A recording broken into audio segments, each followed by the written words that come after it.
Each day from newspapers from all across the country, we select the most interesting and the most important headlines. Let's begin in Detroit today. After running out of options, GM will follow Chrysler into a Chapter 11 bankruptcy protection filing. Once a titan of American industry, the Detroit News says this morning the U.S. government will now control about 60% of the automaker.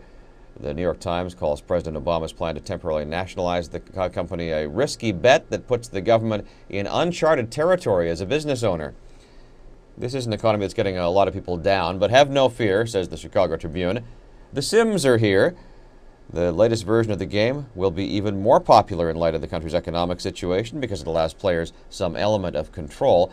The Sims has sold about 100 million copies since 2000. Sims 3 will be on sale tomorrow. We all face this. You can't remember whether your password's your mother's middle name or your own. You've got the OpenID, digital keys, information cards. They've been around for a while, says the San Jose Mercury News. But security and encryption improvements mean you will be hearing a lot more about password-simplifying products in the near future. From USA Today, and really from the sports pages of just about every paper this morning, the stunning upset at Roland Garros yesterday. Rafael Nadal beaten on the clay court at the French Open by Swede Robin Soderling. Nadal had won his past 31 matches at the French Open. Susan Boyle was the runner-up on Saturday's Britain's Got Talent finale. Despite her international rise to fame and becoming a YouTube superstar, she is reportedly now being treated for an emotional breakdown after the second-place finish. But Henry Chu in the LA Times is saying the second place maybe has first-rate prospects for Susan Boyle.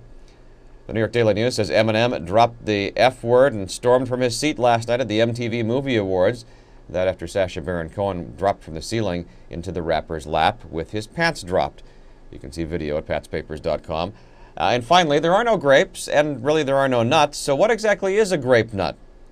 That's the question on the front page of the Wall Street Journal this morning, with a story that gives you the background on grape nut cereal and the fact that sales have been tough for the cereal as other sweeter products have come along. If you want the news to come to you, you can get our morning email with a rundown of the top stories.